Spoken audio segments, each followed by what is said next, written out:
welcome to Reel In, who have handled the UK press for the recently released song Tujhe Dhunde Meri Jaan. And we're very fortunate to have, let me say, the hero of the video, Samer Singh Dawar, with us today. Samer, welcome to Reel In. How are you? Thank you. Thank you so much for those kind words. I'm really good. It's a hot weather outside in Mumbai. How about you? You just told that it's sunny, isn't it? It is. For a change. It's for a change in England. It's nice, sunny. It's quite warm as well, so we can't complain. Mm-hmm. So, how have you been? Sorry? How have you been? Good. Things are slowly going back to normal now. It's been a tough 2 years, hasn't it? I think for everybody around the world. Yeah. So now it's slowly going back to normal, which is nice to see. Exactly. How about you? How's a mask-free world? Yeah. How the past couple of years been for yourself? Well, COVID has been challenging, like for everyone, not just physically staying in a confined room, but also mentally, because you don't have anything else to do but to just stay and wait and plead for the world to open up. Yeah. Moreover, post-COVID, I had my surgery. Okay. So it was like the world was locked for 1 year, and the next year I was locked because of my own leg. Yeah. But now, so while everyone else suffered for 1 year, I suffered for 2 years, sitting in the confinement of a room. Oh no! But now you're out and about again. Yep. Had my recovery, had my post-surgery, the entire physio thing, and now luckily I can walk again. Good to hear. Good to hear. So, for going to the main reason for today's discussion, chat, interview, whichever you'd like to call it, Tujhe Dhunde Meri Jaan. Congratulations on the release of that. At least 2 weeks back, roughly. Yep, on the 31st. 31st. So yeah. How has the reception been so far? So this reception has been really kind. To be honest, generally people either pick point things from a music video, like, the video could have been better, or the song could have been better, or something or the other. They try to pick point in it. For our music video, luckily, nothing was pinpointed. Yeah. Rather, every individual was complimented. So it was not just about two actors, the hero and the heroine, looking very pretty. No, It was also about the video. It was also about the script. It was also about how it was executed. It was also about lyrics. The guy who wrote, Shakil Azmiji, incredible writer. It was also about the music. Rashid Khan sir, who gave the music for this entire song. Asit Tripathi, who sang this song. So actually, every individual who was associated with this video or audio were complimented. Even the director, Zaigam Hamid Butt. Mm-hmm. I have to mention these names because every individual had a crucial role in this, not just me and Srishti. And every individual was complimented. You can also see in the comments that everyone, like, who is the singer, and everyone, like, they're literally asking who the person is. I did notice on the video on YouTube, in the description, which you don't always see this, but in the description there was literally, it looked like everybody who was involved with the shoot was listed, which was a really nice thing to see. It seemed that it was a full team effort, and everybody, who was involved was credited for it, which was really nice. Yeah, I mean, when you are making a content, be it a web series, be it a film, or be it a music video, it's not just 6, 7, or 10 people who are important. That you just need director and actor, and that's it. Mm-hmm. It's a combined effort. So many people put in hard work: the lightmen, the cameramen, the people who give you props, the people who allow you to use their fancy cards. Yeah. So there are so many people who are involved in this, and you cannot take anyone out just for the sake of it, that he's not important. You cannot judge who is important, who is not. Yeah, definitely. Now, I always ask this question. It's one of my favorite questions, so I'll ask it to you as well. I'm going to take you back a little bit, take you back to your childhood. So tell us a little bit about yourself. Where did you grow up, and as a child, did you always want to be an actor? And what sort of inspirations did you have around you? So I always wanted to be an actor. Let's put this out straight. I always say this line, and I think I've repeated it so many times. I was born on the outskirts of the industry. What I mean by that is that my dad was a film distributor in his days. So I used to wait for summer vacations because that was the time we could have a break and I could be with my dad, come to Mumbai. And at that time, it wasn't no Andheri, no Bandra. It was more about the town where old school cinema, old school studios are still there. So we used to go there. That's the Mumbai I've seen already. And we used to be on sets. I used to see how he works. So I think so.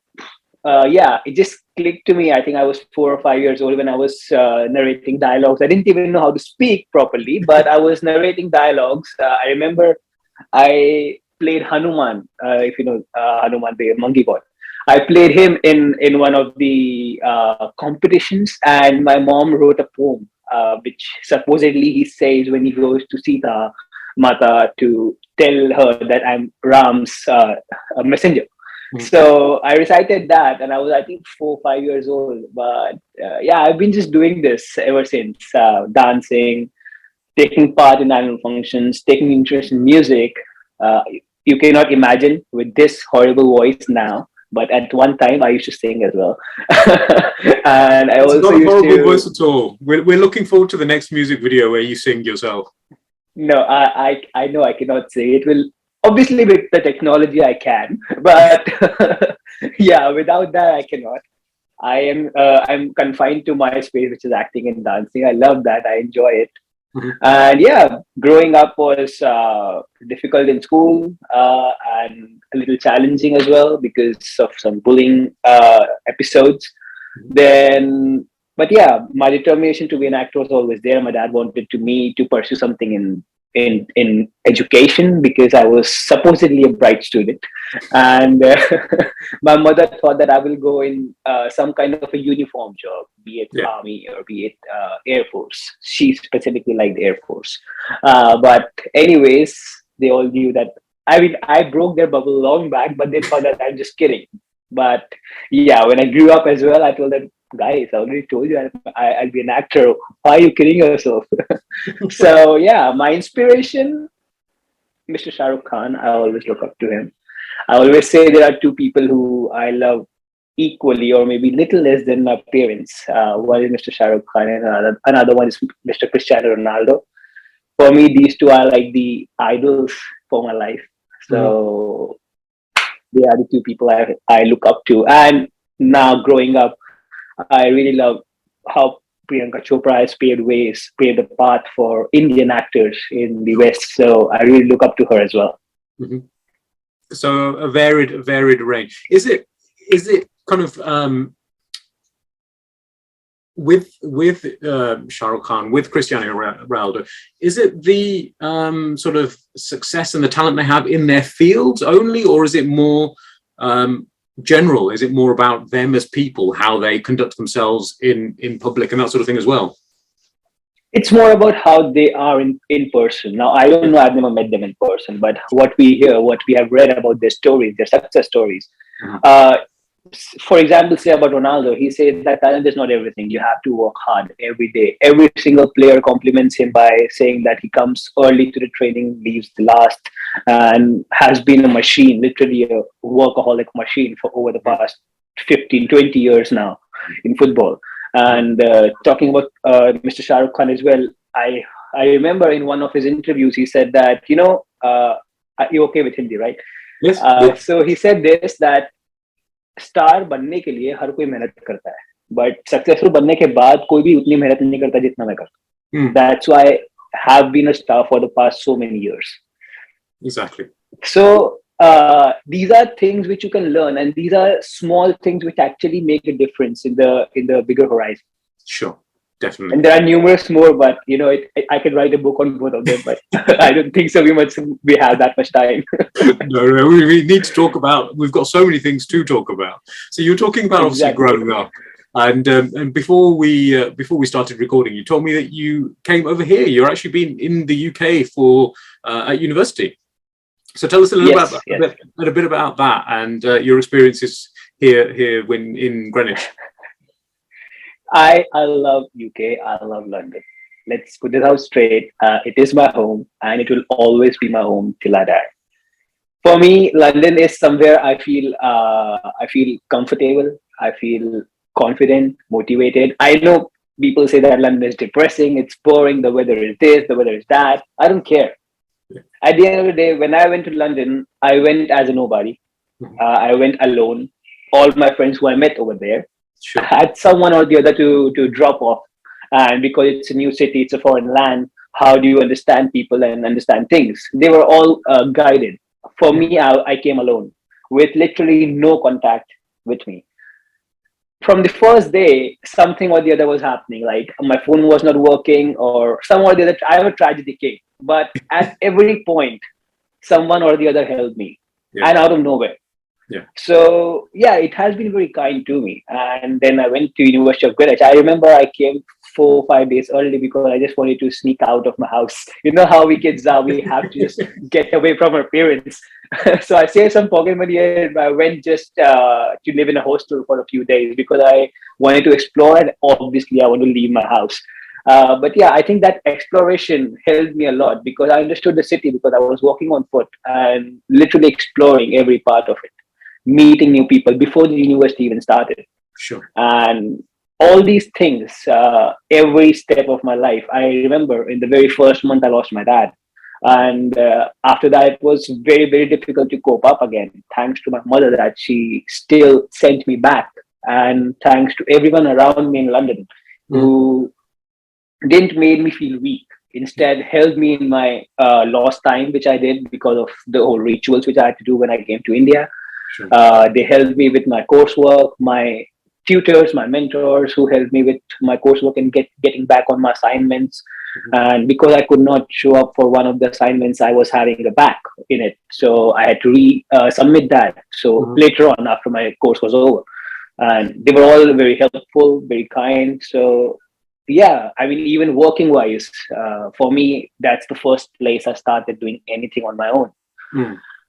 So I learned everything on my own. I mean, you learn something in theory, it's completely different when you actually perform it, when you actually do it practically in the field. That's where things matter. So yeah, everything was the first in London, and coincidentally, my first project as a lead is also in London. So you know, it is magical. Onto that. So, Tujhe Dhunde Meri Jaan, a big song came out obviously on T-Series, so probably the biggest label in the world today. How did the project come about?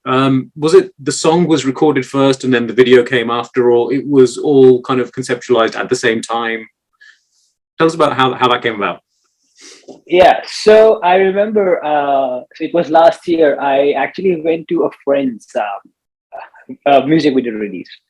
So they had this proper launch. He's a known actor. He had a proper launch with media and everything. And I just told my friends and him as well that, you know what, I always think of me doing a music video. Apart from doing a film, a web series, etc., I always think of myself doing a music video because whenever I listen to a song, I just have a video inside my head. And I just keep dreaming, okay, I'm jumping from the cliff right now. Okay, I'm doing this. Okay, I'm emoting this emotion. Okay, I'm dancing in a certain way. So I keep on imagining that. A storyboard is in my head. And next thing you know, I was listening to a couple of songs because someone knows someone and they just, I went in made places over there and I was listening to many songs. I heard around 15 songs or 20 songs, I don't remember. And with Tujhe Dhunde Meri Jaan, it was not even a complete song. I just heard 2 lines. Right. The beginning of it, which kind of a music, and just 1 line. That's it. And that was it. I was sold on it. So I was like, this is the song.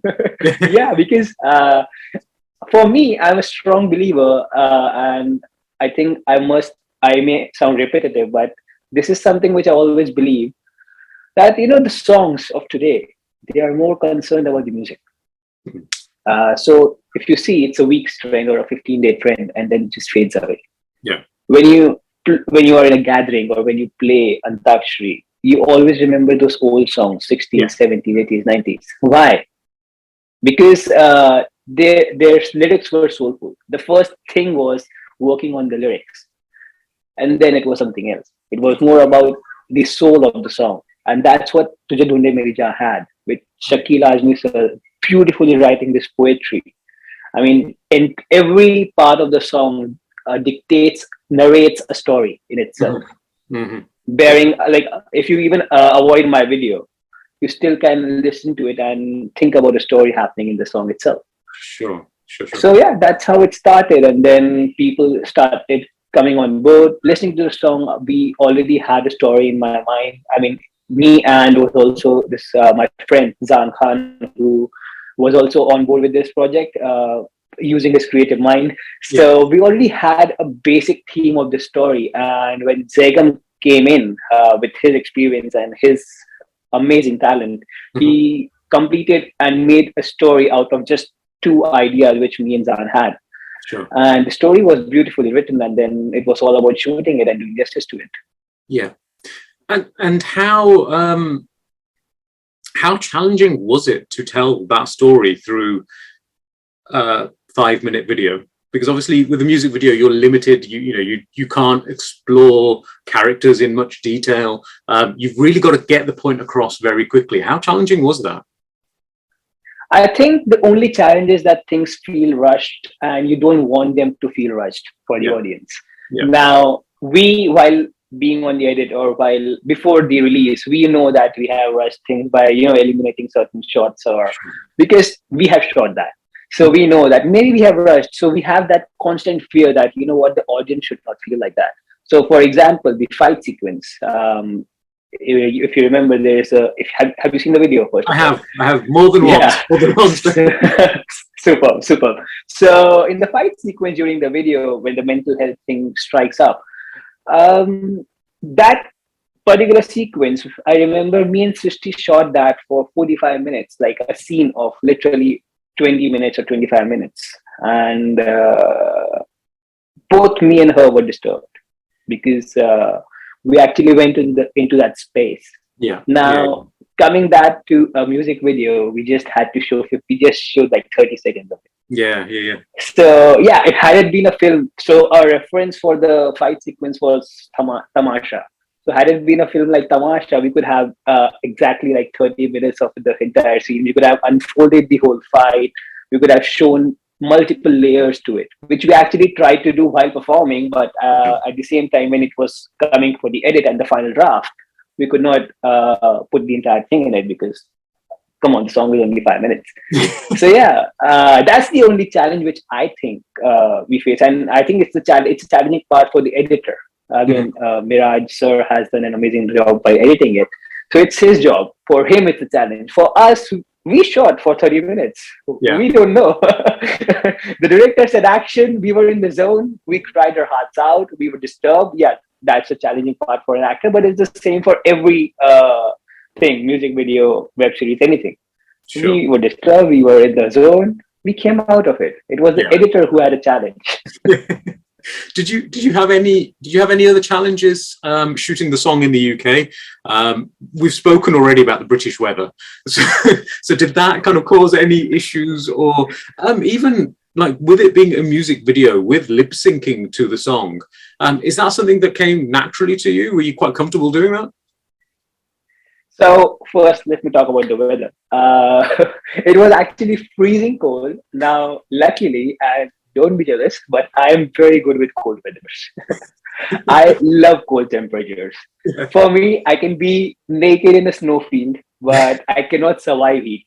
That's a weird problem with me. On the counterpart, my co-actress Srishti, she has lived all her life in Mumbai or in South. So for her, it was a challenge. Plus, it was raining. So it was around 1 degree or something like that, and it was raining as well. When did you shoot it? Which month? We shot in the first week of December. Oh, so no. You can imagine how cold it was. Definitely. I remember on the first day of the shoot, and she still had a coat because it was the climax scene which we were shooting for. Sure. But she was freezing like hell. Yeah. And it was all smoky in the night, and she was constantly freezing. I remember we had to cry. All her tears dried up, and she was like, "How do I cry? It's so cold." I mean, she had all her emotions, but the tears were just drying up constantly, and we all like tried to keep her warm by huddling around and by the heaters and everything. But yeah, it was a more challenging thing for her. Yeah. As compared. For me, yeah, it was because it was raining as well. But I am still, used to the cold weather, and I love cold, to be honest. Even in Mumbai, constantly my AC is on. So, yeah, for me, that was not an issue. The other thing, regarding lip syncing, I think so. It comes naturally to me to a certain extent. To a certain extent, it was more about practice as well. Sure. So back in days when I was a kid, I used to play the piano and more instruments as well. I used to represent my school band. So I always had an eye for music. And growing up, even in London, I have a group of friends who are all musicians. Okay. I used to live with a guy who is a singer. He's a dear friend of mine. He's from Pakistan, and yeah. So I always, I'm more of an observer than a book reader. So for me, when I observe people, or when I watch a video or a presentation, I learn things. So I used to see them how when it's a chord which is on an upper scale, how the veins of the neck pop out, or how they try to sing it with that bass. So I think so. Observing that helped. Moreover, I saw Asit performing live. Okay. So again, that was a blessing. When Asit was actually recording this song, I was in the studio. So he was all in his zone and singing like that and using his hands. So I literally saw that. And yeah, I saw that zone happening to a singer. So that actually helped. Plus, Jagam is an incredible director. He gave me certain directions on what to do and what not to do. He told me that you were a goofy kid in the beginning and you grow mature later on. Sure. So for me, it was more about being a kid, and then I also had to watch some videos on how actors try to emote it because I cannot be that serious of a singer in the beginning. So yeah, I had to be more goofy as well. Yeah. So yeah, I did some homework myself. Then we also had some before shooting this, we also had some sessions where we actually rehearsed. Yeah. Which is not common for a music video, but yeah, we had that. We had that. And yeah, I think all in all, it all helped together, and that's why it looks so smooth. I hope it looks. It does. It does. Now, the team that you're working with, from the song, it's the team of Tu Ban Ja Gali Banaras Ki from Shadi Mein Zarur Aana. Like I said, it was this Shakil Azmi, music director Rashid Khan, singer Asit Tripathi, and Shrishti, who is in the video with you, has obviously done some serials as well in the past. So, in the video, you were the newbie in a way. Did that make you nervous? How did you feel about that? Honestly, yes. In the beginning, during the rehearsals, I was really nervous, and I think on the second or third day, I had a conversation with myself in the mirror that what am I doing? Yeah, because I could not emote. In the beginning, I was constantly maybe trying to, show off or trying to hide that burden which I was feeling as a newcomer. Because at the same time, I had someone who is around 5 to 6 daily soaps old as compared, and everyone who was in it were somewhere or the other doing good in their respective fields, and I just was at the start of my field. At the first step. So yeah, it was a little challenging in the beginning because, and I have no shame to share this because I think so. This is something which maybe someday any actor might go through. So yeah, I had to have an honest conversation with myself that can I pull this off or not. Yeah. And I talked with myself. Music has been something which helps me. So I meditated listening to music. And yeah, I think I got myself out of it. And after that, I showed some confidence. I showed some promising shots during the rehearsal itself. And yeah, when we went to London, then I had a one-on-one discussion with my director regarding this, and he completely just told me to, like, he completely brainwashed me regarding the whole confidence thing. It's like, I know. So luckily, the director was someone who I know from before. He was a friend. He is a friend. Yes. So he told me, I was getting worried when you said was. I was getting worried. Then I thought, have you argued after the video? He is. He's a friend. So he said that, you know what? I know you. I've seen you. I've seen you perform as well. I've seen you from the scratch when you were a background dancer. So I know that you have it in you. That's why we all are working in it. Sure. Why are you nervous? So I think that discussion with him also helped. Yeah. And yeah, I think so once the camera started and I got that confidence, that everything is for me, I was in my zone. And of course, you were in London, which you know like the back of your hand. Exactly. I think so. That was also a blessing, you know. I think universe was trying to help me as well by making it happen in London, where I felt extra confident, maybe. So yeah, all in all, it was helpful because with your first project, it's a little difficult to adjust to the experiences and to the benchmark, which I think so people have already set, and now you have to match that. So yeah, that was a little challenging in the beginning. Was there anything that surprised you about, I mean, you said that, I wanted to do a music video. Was there anything that surprised you about the actual process? Is there anything that you thought, wow, this is actually taking a really long time? And I thought, jaake mein 2 din mein shoot kar lunga and then it's done.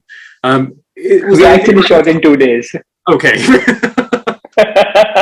Bad example. You know what I mean? Was there anything that, surprised you and you thought, okay, this isn't how I expected it to be? To be honest, there were many challenges while shooting it.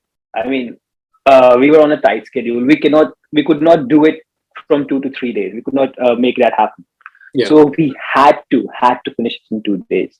Mm-hmm. Now, challenges like rain, constant pouring, because on the second day as well, where I had more of fresh, old, younger shots, basically. Sure. The first half of the music video, majorly. Was being shot, and my scenes where I am singing alone and there is no one else, just me and the crew. Yeah. So it was a constant pouring that was happening entire day since morning. And I remember there is a scene where in Leicester Square, I think so, where I'm singing, or Piccadilly Circus, I don't know, either of the two. Yeah. So it was constantly raining, and I was literally singing it during the rain, and the droplets were actually on the screen as well. In some shots, because it was raining that bad. Uh-huh. So that was a challenge, and we had to manage that constantly. Plus, we were on a move because we had to finish things up. Sure. So before we were going to London, I was always having a feeling that once I gained my confidence, I was having the feeling that 2 days, it's more than enough. I mean, it's just a 5-minute video. Yeah. How much can it take? Yeah. And we already knew that it's two-day video, 2-day shoot schedule, but I was very confident about it. First day we do this, then I take my beard off, second day we do that. Simple. Yeah. When we actually did it, it was a challenge. The climax of the video on the first day when we were shooting, I remember the car sequence. I was just sitting in the car. I thought, how much longer can it take? I mean, it's just passing. And I actually slept while just passing of the car was shooting, because the shoot was happening, because it was taking so long. At the end of the day, they wanted that perfect shot, that perfect entry, and then car shot, then the smoke, all those things, the small things which you never even count, actually makes a difference. And when you actually are in person doing it, then you realize, okay, every second counts, and every shot means something. Yeah, definitely. So it's not a job of not a layman's job to just shoot in 2 days. It's actually, it requires technique, and it requires a schedule. Mm-hmm. And when rain's happening in London, the schedule is disturbed majorly. So now imagine we are on a schedule. We have to wrap up in 2 days when then rains happen, and constantly we have to either go inside because we cannot damage the equipment, or shoot in certain amount of rain. And okay, I'm not Superman. I'm good with cold, but I'm not Superman. Even I freeze. So when it's raining, I also freeze, and I'm just wearing a t-shirt. Yeah. So yeah, it was. That's why I had to ask when you shot the video, because seeing some of it looks like it's shot in summer. Seeing you guys in the videos, there's some parts of it. And I think that it's quite surprising that you shot it in 2 days, because it does look as though it's at different times in the year, the way the video has been shot. Yeah, it was a challenge, as I told you, because that 2 days. I mean, I remember the first day we shot till around 11:30, I think. So I went back home late, and I always have a ritual that I train either in the morning or something like that, and I eat. So because it was me who was going first on the second day at 7 o'clock or 8 o'clock, I don't remember. I woke up at 5, so I literally slept for 3 hours and went to the gym. I knew that it's my shot today where I have to show my abs, so I was like, I have to hit the gym. So I went up at 5 in the morning to the gym to pump myself up. then ate something, went to the set with a coffee in my hand, and yeah, I'm up. So yeah, all in all, it was a tight schedule. Then Srishti had to do so many things because she was leaving in 2 days, and COVID vaccine and certificate and all those. She had to complete that. Yeah. Then coming for the shot, so she had to manage everything as well. So yeah, all in all, it was a challenge. The 2-day time frame was difficult, but we tried to make it happen, and I think so we did. Yeah, it worked out well. Definitely. Now, one of the more sort of serious, more important things in the video, and the thing I think that took me a little bit by surprise, to be honest, it's from the title of the song and from the sort of posters and stuff.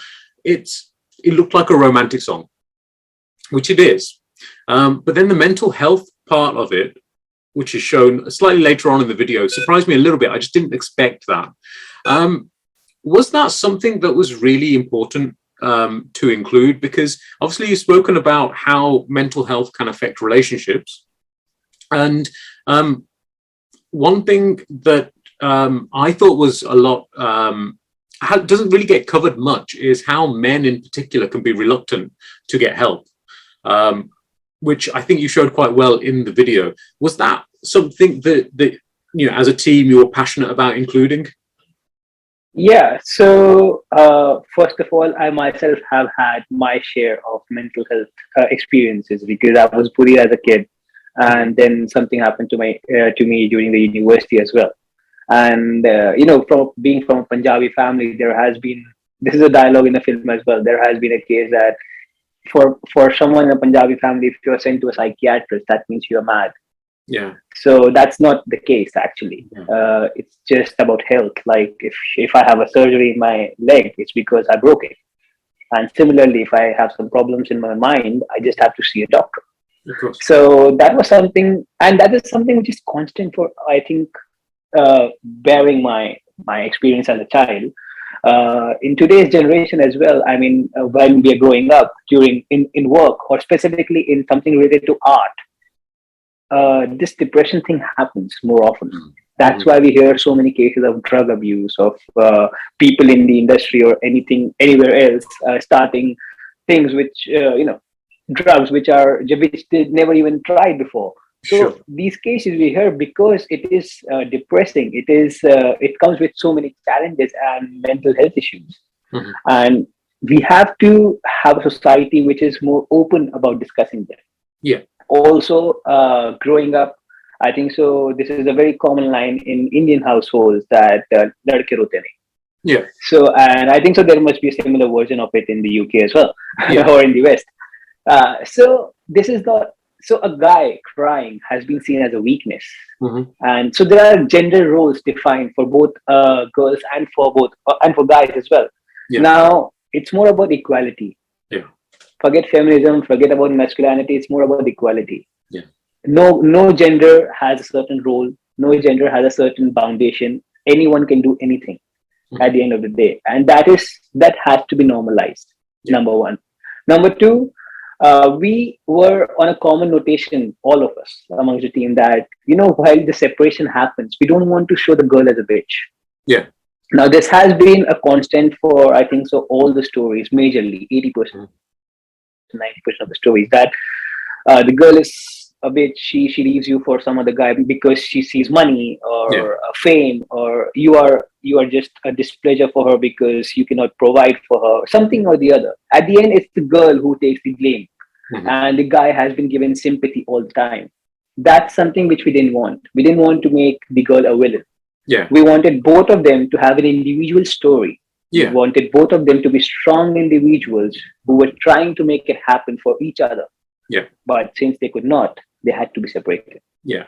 Yeah. Yeah. No, it's like I say, it took me a little bit by surprise when I saw that mental health issue actually being shown. But it also, although the ending of the video is, I suppose you could say, sad, because the couple aren't together, it also, to me, showed some hope, because obviously your character in the video then overcame all of his issues and became successful. So it's if you think about it, the female lead in this song, Srishti, if we see about her story, she tried everything to help him. She was there bringing coffee while he was writing. She was motivating him, and she also took upon her to finally speak to him that what, you need mental health, mental support. And he just was like completely gone on that spot at that spot.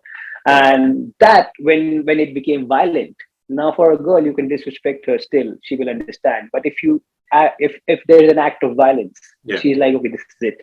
That's the bar you cannot cross with her. She will still accept if you disrespect her because she loves you. I mean, you should not, but she will still accept it. But when you become violent, it's the end. She was like, you know what, I think so, you'll be better off without me. Because at the end, she knew that he can only be successful maybe by growing up. And by growing up, she means, or we mean, that you have to face those mental issues, you have to face those battles by yourself, and take charge of yourself, grow up, and put your effort into the right direction. And I think so that separation was important, was crucial for him to understand and grow. And again, quoting a line from a film, a Rockstar, they say that टूटे दिल से ही क्या आवाज निकलती है, or something like that. Yeah, I know which line you're talking about, but I can't remember the full line. Yeah, me too. I just don't remember the line, but something like that they said in the film. And at the end of the day, I feel even the films, when these big lines are said, they are just said as dialogues, but they actually they have a deeper meaning in it. Sure. And somewhere down the line, they are true. Yeah, they are films, they are fictional, but they take those fictional stories from real life. Of course. They just fictionalize it. Exactly. Of course. Yeah. Final question now, because we're running out of time. What is next for Samer Singh Dawar? What are your aspirations? Have you got anything in the pipeline that you can tell us about? And where would you like to see yourself in, say, five years' time? So in the pipeline, yes, I'm reading some scripts. There's also a web film for which I'm reading the script for, and I will be getting the final draft in a couple of weeks. So let's see how it pans out. Fingers crossed. And about other projects, I'm listening to things, and let's see how my journey begins from here, because this is just the first step which I took. Sure. Regarding my vision, where I see myself as a global talent, having worked in the UK, having started my journey in the UK, and having seen, as I told you in the beginning, I grew up and I also learned that Priyanka Chopra's journey has been amazing, and she was inspiring to me as well. I think that I always question myself. So there is this saying, back in days when the blacks were fighting for their rights, they were like, we want to lead a Hollywood project. And there has been so many stories on this, that how black community fought so hard. They're still fighting, but now they are still getting recognition. We can see web series, we can see daily soaps, we can see Hollywood projects led by a black man. And even Chinese people as well nowadays. We saw Marvel recent film being led by a Chinese guy. Sure. What about us Indians? For me, why does Spider-Man have to be a white guy? Sure. Why can't us Indians be Spider-Man? I mean, there is so much crime in India as well. We can fight that. Crime is everywhere in the entire world. Why can't we fight it? So, okay, not Spider-Man. Something we all have our own heroes. Hanuman. We can have our own heroes, isn't it? So why can't we have a project where we lead? There has been this stereotype that someone from Asia, Indians, Pakistanis, whatever, they can only play 2-3 kind of roles, either a detective or a terrorist. I mean, I'm over it, to be very honest. And I really look up to this, and I'm like, it's time to challenge this. It's time that we guys step up. And having said that, I know it's a very big mouth which I'm blabbing right now, but I'm just starting. But I think that should happen one day, because this is just the beginning of my journey. I'll be doing shows, I'll be doing web films, movies in Bollywood, and later on, you never know, I'll grab in my talent visa and go shoot for a Hollywood project. Maybe. We hopefully, fingers crossed, we will look forward to that. I was about to say, we look forward to the day where we can come with you to LA to the premiere of your Hollywood film. Sure. One day, by one day. But before that, next time you're in the UK, we want to sit down with you in person and have another chat. Definitely, I will be coming very soon. Good. We look forward to seeing. Like, I don't know when I'm coming, but I will definitely be coming. Samer Singh Dawar, thank you so much for your time today. It was really good to speak to you. You're welcome. Thank you. Thanks so much for having me. Thank you.